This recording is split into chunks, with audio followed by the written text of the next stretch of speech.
میری زندگی کا مقصد تیرے دین کی سرفرازی، میں اسی لیے مسلمان، میں اسی لیے نمازی، میری زندگی کا مقصد تیرے دین کی سرفرازی۔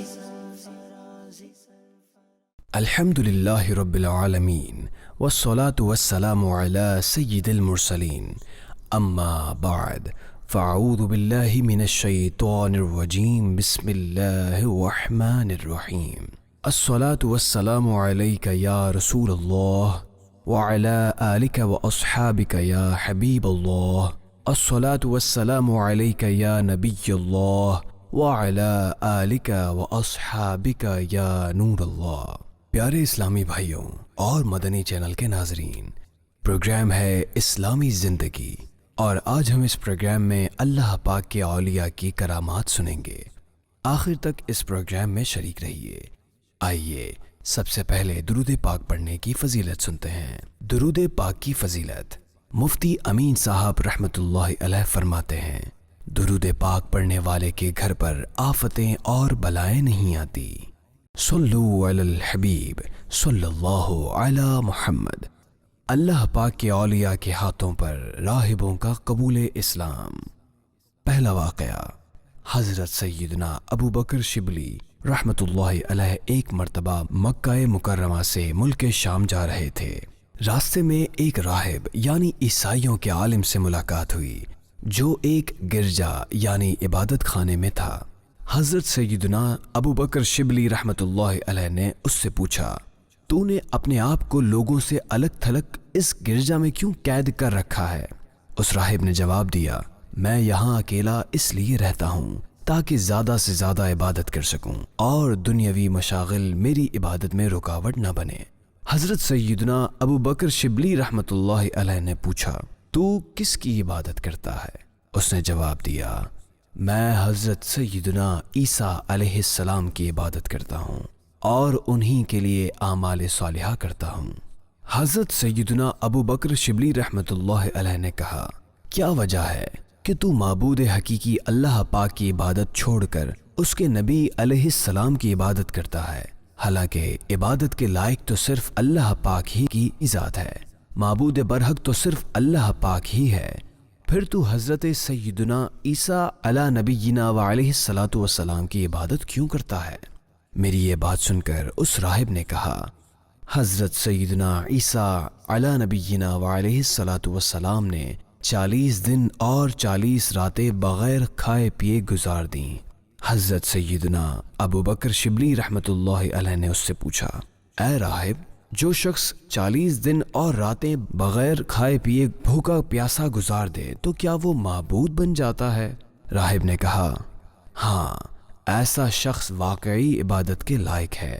حضرت سیدنا ابو بکر شبلی رحمۃ اللہ علیہ نے اس سے کہا، اے راہب، میں یہاں تیرے ساتھ رہتا ہوں، تو شمار کرنا کہ میں کتنے دن تک بغیر کھائے پیے رہ سکتا ہوں۔ چنانچہ آپ رحمۃ اللہ علیہ اس راہب کے ساتھ اس کے گرجا میں رہنے لگے۔ آپ رحمۃ اللہ علیہ دن رات عبادت الہی میں مشغول رہتے، نہ کچھ کھاتے نہ کچھ پیتے۔ اسی طرح جب 40 دن اور 40 راتیں گزر گئیں تو آپ رحمۃ اللہ علیہ نے اس راہب سے کہا، اگر تو چاہے تو میں مزید کچھ دن بغیر کھائے پیے گزار سکتا ہوں۔ راہب نے جب ان کی یہ حالت دیکھی تو پوچھا، تمہارا دین کون سا ہے؟ آپ رحمۃ اللہ علیہ نے فرمایا، میں حضرت محمد مصطفیٰ صلی اللہ علیہ وآلہ وسلم کا امتی ہوں، میں ان کا ادنا سا غلام ہوں اور ہمارا دین اسلام ہے۔ وہ راہب آپ کے پاس آیا، عیسائیت سے توبہ کی اور کلمہ پڑھ کر دامن مصطفیٰ صلی اللہ علیہ وآلہ وسلم سے وابستہ ہو گیا۔ پھر آپ رحمت اللہ علیہ اسے اپنے ساتھ دمشق لے آئے اور وہاں کے لوگوں سے کہا، اے لوگوں، اپنے اس نو مسلم بھائی کی خوب خیر خواہی کرنا اور اسے کسی قسم کی پریشانی نہ ہونے دینا۔ وہ شخص اب ہر وقت اللہ پاک کی عبادت میں مشغول رہتا، خوب مجاہدات کرتا، یہاں تک کہ اس کا شمار اولیاء کرام رحمہم اللہ میں ہونے لگا۔ دوسرا واقعہ، حضرت سیدنا حاتم اصم رحمۃ اللہ علیہ فرماتے ہیں، ایک مرتبہ میری ایک راہب سے ملاقات ہوئی۔ میں نے اس سے کہا، تجھے اس ذات کی قسم جس کی تو عبادت کرتا ہے، اپنے معبود سے سوال کر کہ وہ ہمیں کوئی عجیب و غریب نشانی دکھائے۔ میری یہ بات سن کر راہب نے کہا، تم کیا نشانی دیکھنا چاہتے ہو؟ میں نے کہا، تم جس کی عبادت کرتے ہو اس سے دعا کرو کہ وہ سامنے خالی زمین میں تازہ کھجوروں سے لدا ہوا ایک درخت اگا دے۔ وہ راہب اپنے گرجا میں داخل ہوا اور کچھ دیر بعد باہر آ کر کہنے لگا، وہ دیکھو تمہارے سامنے کیا ہے؟ جب میں نے سامنے کی طرف دیکھا تو وہاں ایک کھجور کا درخت نظر آیا جس میں تازہ کھجوریں لگی ہوئی تھیں۔ پھر اس راہب نے مجھ سے کہا، اے دین محمدی کو ماننے والے، اب تو اپنے معبود سے دعا کر کہ وہ ہمارے لیے کوئی عجیب و غریب نشانی ظاہر کر دے۔ میں نے کہا، اے راہب تو بتا کس طرح کی نشانی دیکھنا چاہتا ہے؟ اس نے کہا، تم اپنے معبود سے دعا کرو کہ وہ اس کھجور کے گرد سبزہ اگا دے اور ہر طرف ہریالی ہی ہریالی کر دے۔ راہب کی یہ بات سن کر میں ایک طرف گیا اور اپنے مالک حقیقی کی بارگاہ میں سربہ سجود ہو کر اس طرح دعا کی، اے میرے رحیم و کریم پروردگار، تو خوب جانتا ہے کہ میں تجھ سے جو دعا مانگ رہا ہوں تیرے دین کی سربلندی کے لیے مانگ رہا ہوں۔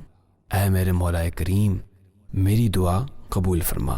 جب میں نے سجدے سے سر اٹھایا تو دیکھا کہ وہ زمین جو ابھی کچھ دیر پہلے ویران تھی اور اس پر سبزہ نام کو نہ تھا، الحمدللہ اب وہ سرسبز و شاداب ہو چکی تھی۔ ہر طرف ہریالی ہی ہریالی تھی اور کھجور کے چاروں طرف بہترین قسم کے پودے اگے ہوئے تھے۔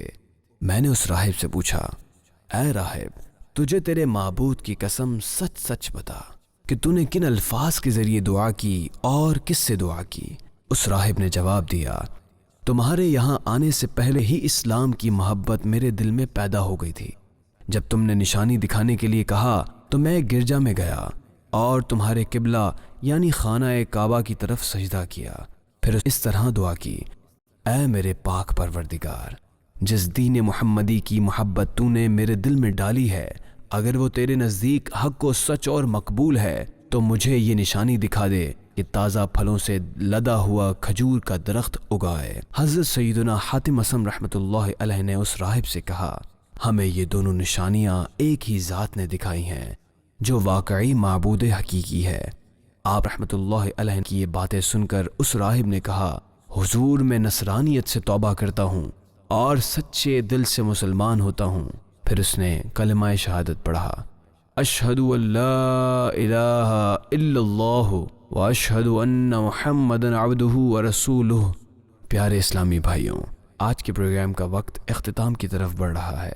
اللہ پاک آج کے پروگرام سے حاصل ہونے والے نصیحت بھرے مدنی پھولوں پر ہمیں عمل کی توفیق عطا فرمائے۔ آئندہ سلسلے میں انشاءاللہ الکریم کسی اور موضوع کے ساتھ دوبارہ حاضر ہوں گے۔ تب تک کے لیے اجازت دیجیے، مدنی چینل دیکھتے رہیے۔ صلو علی الحبیب صلی اللہ علی محمد صلی اللہ علیہ وسلم۔ میری زندگی کا مقصد تیرے دین کی سرفرازی، میں اسی لیے مسلمان، میں اسی لیے نمازی۔ میری زندگی کا مقصد تیرے دین کی سرفرازی۔